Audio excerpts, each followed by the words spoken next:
Zulflawan, salam alaikum, salut à tous, bienvenue sur cette nouvelle vidéo. Alors sur la dernière vidéo, on a découvert ensemble ce site, le site Visa France. On a vu l'ensemble du dossier constituant la demande de visa pour les Algériens.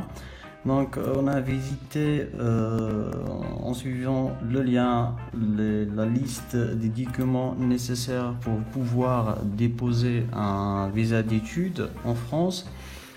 J'ai parlé pratiquement de tous les documents nécessaires à travers cette liste. Donc, j'ai parlé d'hébergement, de ressources, j'ai parlé des dossiers des garants, donc de la situation de chaque garant. Comme je vous ai toujours invité à vérifier vos sources, à aller directement dans des sources officielles, éviter des sources officielles qui vont vous éviter de tomber en erreur.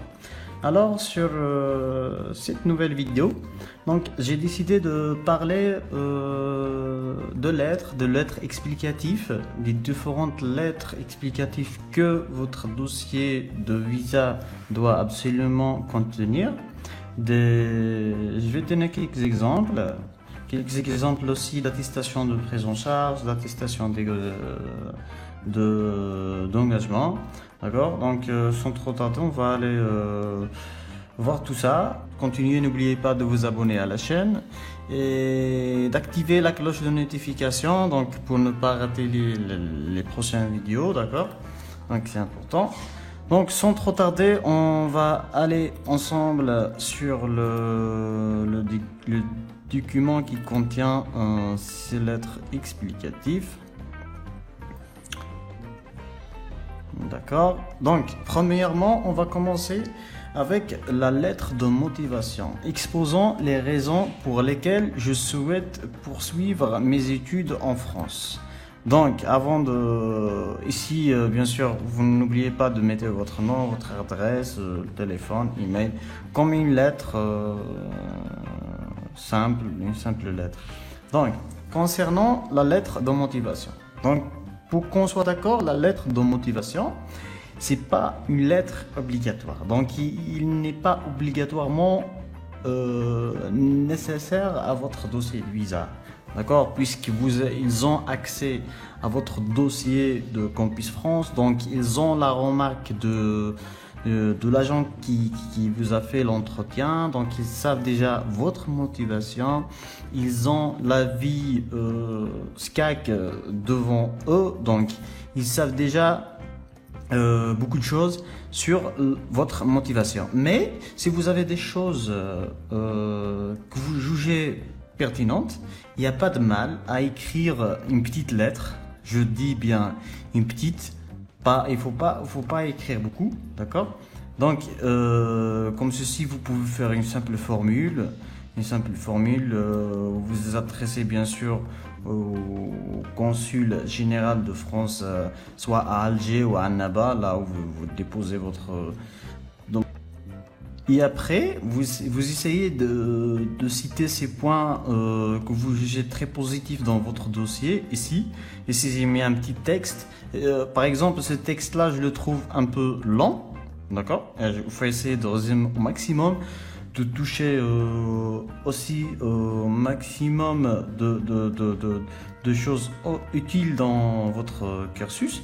Donc, ici aussi, vous pouvez parler un peu de projet professionnel et tout, de votre projet ici en Algérie, d'accord? Et vous mettez une simple formule. Donc, je répète, la lettre est absolument pas obligatoire. C'est pas comme les autres demandes, comme par exemple comme le Canada, où la lettre explicative joue un très grand rôle. Mais ici, ça se joue pas vraiment un très grand rôle puisque j'ai dit, j'aurais dit, ils ont accès à votre dossier Campus. Alors, passons maintenant à la lettre explicative relative aux conditions de votre hébergement en France. Donc cette lettre, vous allez exposer les conditions de votre hébergement en France. Ça veut dire que vous allez commencer par les conditions d'hébergement des 3 premiers mois. C'est très très important. D'accord? Vous allez commencer par les conditions des 3 premiers mois. Donc les 3 premiers mois, comme j'ai dit sur la dernière vidéo, donc vous pouvez faire un hébergement. Vous pouvez, si une personne, c'est un particulier, vous pouvez faire une réservation d'hôtel ou vous pouvez avoir une attestation de Crous, plutôt une réservation de Crous confirmée. Donc, ici, c'est un petit exemplaire, donc juste une formule ici pour débuter. Donc, ici, j'ai dit, dès mon arrivée en France, je vais séjourner du 1 au 30 septembre, ça veut dire un mois, à l'hôtel. Donc ici, c'est une réservation d'hôtel. D'accord? Donc vous trouvez ci-joint la facture d'une réservation et l'attestation de solde, voilà, qui va vous permettre de payer. Ici, concernant un mois. D'accord? Ceci en attendant l'attribution des chambres universitaires Crous, qui n'est pas ici officiel, quoi. Donc, auquel je me suis inscrit. Voilà le numéro d'inscription. Mais dans le cas où la réponse du Crous est négative, je continue à me loger à l'hôtel. Donc, jusqu'à une période de 2 mois, 3 mois. Si le bon de réservation est, si joint le bon de réservation est de paiement. D'accord? Et vous pouvez ajouter aussi que vous optez après pour une chambre dans un studio, voilà, et que vous avez les ressources nécessaires, les 7500 € pour pouvoir vous loger. D'accord? Donc, c'est ce qui concerne la lettre explicative des conditions d'hébergement. Donc, quelles que soient les conditions d'hébergement, si vous avez un hébergement tout au long de votre cursus, là, vous expliquez que voilà, je vais être hébergé au long de mon cursus ou mes études en France. C'est la personne, vous indiquez l'adresse et tout. Donc, vous mettez une lettre explicative relative aux conditions de votre hébergement en France. Donc, pour bien expliquer, pour mettre en confiance l'agent qui traite votre demande. D'accord? Donc, on va passer maintenant à un autre exemplaire. Il s'agit ici de la lettre explicative sur les ressources financières. Donc, vous expliquez l'origine de vos ressources financières. D'accord? Ici, donc, j'ai l'honneur de venir par la présente lettre vous fournir des explicatifs relatifs à mes ressources financières, les 7500 €, se traduisant à l'aide de mes garants. Donc, ici, c'est très important. Donc, l'argent que vous avez sur votre compte bancaire, les 7500 €, il provient bel et bien de vos garants, parce que si vous êtes étudiant, donc vous n'avez pas une ressource d'argent, vous ne travaillez pas, donc vous devez justifier cette somme par les garants. Vous citez les garants, par exemple votre père est traité en Algérie, votre cousin un ingénieur, voilà, résident en France, c'est juste des exemples, et vous citez les pièces jointes justificatives qui sont jointé avec votre dossier, un bordereau de retrait par exemple, les 2 attestations de prise en charge des garants, fiche familiale ou les actes de naissance, passeport ou copie de carte séjour, c'est le résident en France, lettre explicative du lien du parenté de mes garants si c'est pas votre famille. Si vous avez un seul garant, par exemple votre père, là vous n'avez pas besoin d'une lettre explicative du lien de parenté parce que c'est votre père. Mais c'est directement justifié sur votre carte. Mais si par exemple si vous dites que c'est votre cousin ou votre oncle, là vous devez justifier avec une lettre explicative qui va être accompagnée par des fiches familiales, des écrits de naissance, un carnet familial, pardon. Donc vous devez justifier ça. Après, on va parler aussi de lettres explicatives du lien de parenté avec le garant. Ce que j'étais en train d'expliquer. Donc, dans le cadre de mes démarches en obtention de visa en France, je tiens à par la présente lettre à vous préciser, c'est dessus le lien de parenté avec mes garants. D'accord? Vous présentez le lien, donc c'est mon oncle, mon cousin, mon frère, ma soeur. Donc, et vous justifiez ici, plutôt ma soeur, vous n'avez pas besoin de justifier, donc c'est votre soeur. Mais ici, vous mettez en pièce jointe les documents justificatifs. Alors, passons maintenant à l'attestation sur l'honneur du versement. Beaucoup m'ont posé des questions, c'est quoi cette attestation d'honneur de versement? Donc, c'est simplement qu'une attestation, vous avez attesté sur l'honneur qu'une fois arrivé en France, ce bordereau de 7500 € que vous avez retiré d'une banque algérienne, vous allez le verser dans une banque française. D'accord? Je sais que personne n'accepte ça. J'ai vu ça avec mes clients. À chaque fois que je leur dis que voilà une attestation sur l'honneur que vous allez verser, hop. Donc la majorité elle prête les 7500 et tout. Donc personne ne la respecte, mais vous devez la faire. D'accord? Alors, vous allez signer votre nom, prénom, date de naissance, lieu de résidence en Algérie, numéro de passeport, établissez-le. Attestez que dès mon arrivée en France, je m'engagerai à verser la somme de 7500 € dans un compte bancaire français pour pouvoir poursuivre mes études dans les meilleures conditions. D'accord? Donc, votre dossier doit contenir absolument cette attestation. Maintenant, on finit avec les lettres explicatives. Donc, ici, je vous ai donné, je vais vous montrer juste un petit exemplaire vite fait.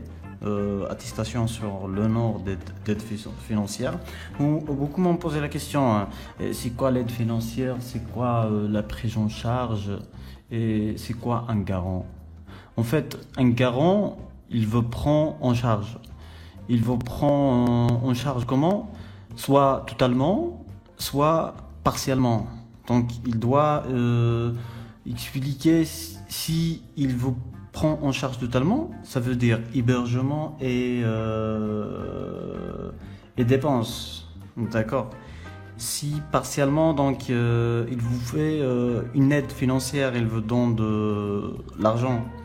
D'accord, donc vous devez être bien précis. C'est la prise en charge est totale, ou bien il n'est pas total. Donc vous expliquez très bien. Donc vous pouvez, vous n'êtes pas tenu à utiliser cet exemplaire, bien évidemment. Donc vous pouvez reformuler ça de la manière que vous souhaitez, plus judicieuse. D'accord. En plus, c'est bien de faire ces choses-là parce que c'est bien d'utiliser son propre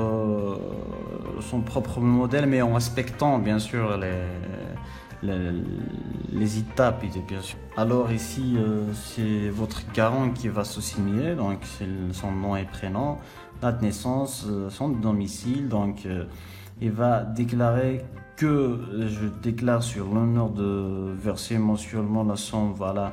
Par exemple ici, il a spécifié la somme de l'aide qui va vous verser. Ici, c'est pas vraiment obligatoire si vous voulez de faire comme ça, d'indiquer la somme, c'est pas méchant. Donc ici c'est votre nom et tout, donc il va signer, il va joindre bien sûr les documents justificatifs, il va signer, il va vous envoyer cette attestation, d'accord? Donc ils peuvent l'envoyer par email, par scan, donc il n'y a pas de souci. Donc il y a des gens qui m'ont posé des questions, ils m'ont dit qu'il faut l'envoyer par poste, par DHL et tout. Non, absolument pas. C'est votre garant est à l'étranger, donc il n'y a pas de souci. Vous pouvez, il peut vous envoyer un scan et ça va marcher. Donc une attestation d'hébergement. Donc ça, ici il y a un exemplaire d'attestation d'hébergement.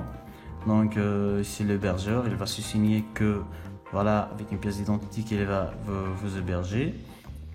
Donc ici c'est votre nom et tout. Donc ici sera hébergé à titre gratuit, bien sûr, à mon domicile mentionné ci-dessus. Dès son arrivée en France, pendant une période de 3 mois. Ici, c'est très important. Donc, vous indiquez la période exactement combien. Donc, comme j'ai dit sur la dernière vidéo, je conseille toujours mes clients de faire une période de 3 mois, pas plus. Donc, vous faites un hébergement de 3 mois. Sur le site, il vous a demandé 3 mois. Ici, attends, on revient. J'étais ici, voilà.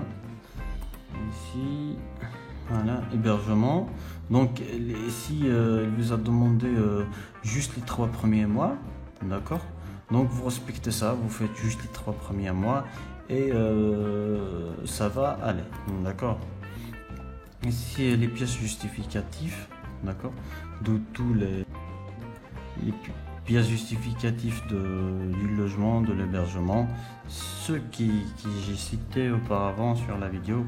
Donc, voilà, on termine ici. C'est bon, donc les lettres que vous pouvez mettre sur votre dossier sont bien citées. Alors, si vous avez des questions ou des remarques, vous les mettez en commentaire.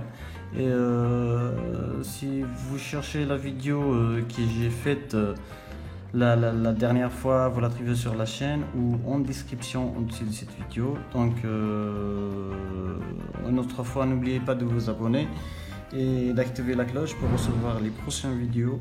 Donc, de ceci, je m'arrête et je vous dis au revoir à une prochaine fois, Inch'Allah.